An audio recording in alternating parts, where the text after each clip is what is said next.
धरती लोक पर कृष्ण जन्माष्टमी की धूम मची हुई थी। जहाँ देखो वहाँ जगह जगह, हर घर हर मंदिर सजा हुआ था। भगवान श्री कृष्ण के जन्मोत्सव के लिए सभी अपनी तरफ से तैयारी कर रहे थे। ये नजारा गोलोक में विराजे श्री भगवान कृष्ण और राधा मैया देखकर अति प्रसन्न हो रहे थे। तभी श्री कृष्ण ने अपने मोर पंख को ठीक किया, कमर में बांसुरी को कसा और मुकुट पहनकर तैयार हो गए। कान्हा, कहाँ चल दिए इतना सज संवर कर? अरे राधा, आज मेरा जन्मदिन है। धरतीवासी मेरे जन्म उत्सव को इतनी धूमधाम से मनाते हैं। मन में विचार आ रहा है आज अपने भक्तों की परीक्षा ली जाए, इसलिए धरती लोक में भ्रमण के लिए जा रहा हूँ। अच्छा, फिर तो मैं भी तुम्हारे साथ चलूंगी। तुम्हारे बिना तो मैं अधूरा हूँ राधे। भला तुम्हारे बिना मैं कैसे जा सकता हूँ? चलो, अब तुम भी तैयार हो जाओ। कान्हा, तुम्हें ज्ञात है जन्माष्टमी पर भक्त तुम्हें छोटे बालक के रूप में पूजते हैं, इसलिए इस रूप में नहीं, हम छोटे बच्चों के रूप में जाएंगे। ये भी उत्तम रहेगा। राधा कृष्ण दोनों धरती लोक पर जाने ही लगे कि तभी कृष्ण के सारे सखा वहाँ आ गए। अरे वाह कान्हा, तुम्हारे जन्मदिन का आयोजन और तुम अकेले अकेले ही जा रहे हो। आज तो खीर पूड़ी पकवान मिलेंगे, हम भी तुम्हारे साथ चलेंगे। अब तो तुम सबको भी ले जाना ही पड़ेगा। ठीक है, चलो तुम सब भी मेरे जन्मोत्सव का आनंद लेने चलो। राधा कृष्ण और सभी सखा छोटे छोटे बच्चों के रूप में आ जाते हैं और धरती लोक में पहुंचते हैं। घूमते घूमते वे सब एक गांव में पहुंचते हैं। वहां पर सब जगह जन्माष्टमी की धूम थी। कन्हैया, मुझे तो बहुत जोरों की भूख लगी है, चलो न कहीं चलकर कुछ खाते हैं। हाँ, राधा बिल्कुल ठीक कह रही है। चलो ना कान्हा, सब मिलकर कहीं बढ़िया बढ़िया पकवान खाते हैं। मन तो मेरा भी हो रहा है। चलो, वो सामने उस घर में चलते हैं। वहाँ लग रहा है बढ़िया बढ़िया जन्माष्टमी की सजावट हो रही है।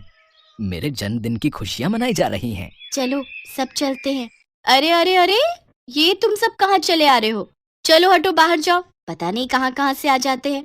मैं भगवान कृष्ण के भोग की तैयारी कर रही हूँ। तुम लोग क्यों आए हो? हमें बहुत जोरों की भूख लगी है, कुछ खाने को दे दो। वाह, यहाँ तो पूरी, हलवा, सब्जी, खीर, यहाँ तो बहुत कुछ है। अरे क्या बात है सुशीला, आरती का समय हो रहा है, अंदर आओ। बाहर क्यों खड़ी हो? हाँ हाँ, आ रही हूँ। दरवाजा बंद कर दूँ? चलो बच्चों, यहाँ से जाओ। कान्हा, इन्होंने तो द्वार बंद कर लिया। अब हम क्या करें?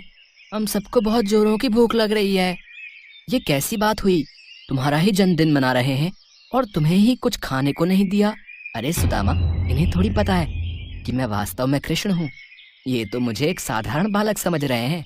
कोई बात नहीं सुदामा, कोई तो होगा जो हमें इस रूप में भोजन देगा। चलो और कहीं देखते हैं। राधा कृष्ण और सभी बालक बालिकाएं कुछ और जगह पर भी गए, पर वहाँ भी आरती और पूजन चल रहा था। कहीं भी उन्हें खाने को कुछ नहीं मिला। वे चलते चलते थक गए। मानव शरीर धारण किया है तो इतनी भूख तो सहन करनी ही होगी। बस एक आखिरी द्वार और खटखटाते हैं। अगर यहाँ नहीं मिला तो हम वापस गोलोक चले जाएंगे। ठीक है कान्हा, चलो इस घर में ही चलते हैं। थोड़ी और खीर दे। तुझे जब पता था कि मंदिर में खीर का प्रसाद बट रहा है तो तू थोड़ा ज्यादा नहीं ला सकती थी? माँ जी, मंदिर में बहुत भीड़ थी, बड़ी मुश्किल से नंबर आया तो मैं बस ये थोड़ा बहुत ही प्रसाद ला पाई। अरे अम्मा, खा लो ना। वैसे भी खीर खाए कितना समय हो गया। मजदूरी करते करते हाथों में छाले पड़ गए हैं।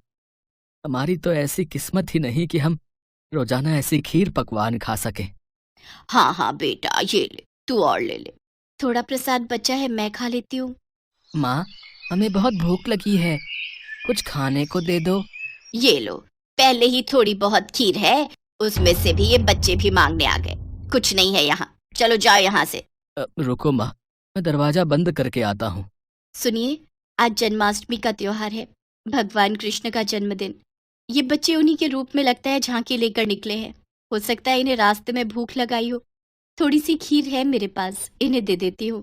ऐसे द्वार पर आए बच्चों को भूखा भेजना मुझे ठीक नहीं लग रहा। माँ ये लो, तुम मेरी खीर भी इसमें से ले लो, मुझे इतनी सारी नहीं खानी। माँ, मेरे में से भी ले लो। अगर तुम अपनी दे दोगी तो तुम क्या खाओगी? राधा, इन बच्चों में अपनी माँ के प्रति कितना प्रेम है, हमें इनके लिए कुछ करना चाहिए। हाँ कान्हा, देखो तो इन्होंने अपनी सारी खीर हमें परोस दी। कैसे पागल हो तुम तीनों। बताओ, अपने हिस्से की खीर इन बच्चों में बांट रहे हो। इतनी मुश्किल से तो ये थोड़ा प्रसाद मिला था। अब तुम दोनों बच्चे कान खोलकर सुन लो, मैं अपनी खीर में से एक भी निवाला नहीं दूंगी। ये लो बच्चों, ज्यादा तो नहीं, थोड़ी थोड़ी खीर है, ये खा लो। बस इतनी सी खीर, इससे तो हमारा चींटी जैसा पेट भी नहीं भरेगा। एक काम करो, थोड़ी और खीर ले आओ। दादी, थोड़ी सी अपने में से दे दो ना, आज वैसे भी भगवान कृष्ण का जन्मदिन है, हमने भी तो नहीं खाई ना, हमने भी इनको दे दी। अब क्या करूं, तुम लोग इतना जोर दे रहे हो तो ये लो, थोड़ी सी मेरे में से भी दे दो। सावित्री, ये ले थोड़ी मेरे से भी ले ले, फिर बोलेगी मैं अकेले अकेले खा गया। सावित्री के परिवार के लोगों की ऐसी सोच देखकर राधा कृष्ण मन ही मन बात करने लगे। कान्हा, यह तो बहुत थोड़ी खीर है, कुछ करो, इन सबको भी तो खीर खाने का मन है। अगर हम ये सारी खीर खा जाएंगे तो ये लोग क्या खाएंगे? चिंता मत करो राधे, इस परिवार के सदस्य भूखे नहीं रहेंगे। हमने यहाँ खीर खाई है और मेरे जन्मदिन के उत्सव पर ये खीर ना खाएं, ऐसा हो ही नहीं सकता। बताओ, इतने मन से मैं खीर खा रही थी, सारी इन बच्चों को दे रही है, क्या कर सकते हैं। दादी, खीर खाओगे? देख, मजाक उड़ा रहे हैं बच्चे। और दे खीर। अरे जब तुम्हें दे दी सारी खाने के लिए तो हम क्या खाएंगे, खाली बर्तन? दादी, आज कान्हा का जन्मदिन है। कान्हा को जब आप अपने हिस्से की खीर दे सकते हो तो कान्हा क्यों नहीं दे सकता? अभी रुको, मैं आपको ढेर सारी खीर देता हूँ, फिर आप भी खाओ और पड़ोसियों को भी खिलाओ। माँ जाओ, घर में जितने भी बर्तन हैं वो सब।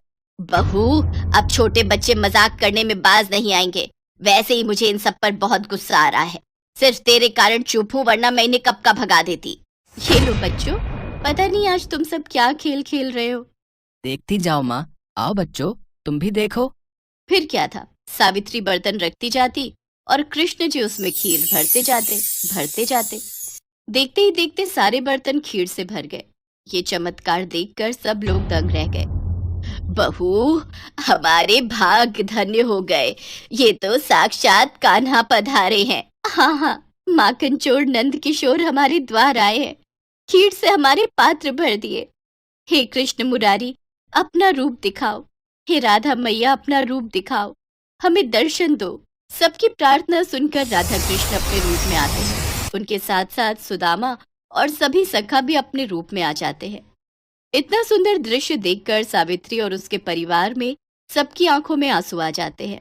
माँ, ये सत्य है कि जो भी भक्त भूखों को भोजन कराता है, प्यासे को पानी पिलाता है, खुद भूखा रहकर घर आए भूखे जरूरतमंद को अपने हिस्से का निवाला देता है, मैं उसकी सहायता अवश्य करता हूँ। हम तो धरती पर भक्तों की परीक्षा हेतु आए थे और यहाँ इतने प्रेम से खीर खाकर मन प्रसन्न हो गया। कान्हा, आज जन्माष्टमी का पावन अवसर है और इन सब ने हमारी बहुत सेवा की है, तो इन्हें उस सेवा का फल हमें जरूर प्रदान करना चाहिए। हाँ राधे, अवश्य, हम इन्हें इनकी सेवा का फल जरूर देंगे। और फिर जहाँ जहाँ राधा कृष्ण ने हाथों को आशीर्वाद स्वरूप घुमाया, उस जगह धन के भंडार भर गए। सावित्री की छोटी सी टूटी फूटी झोपड़ी महल में बदल गई।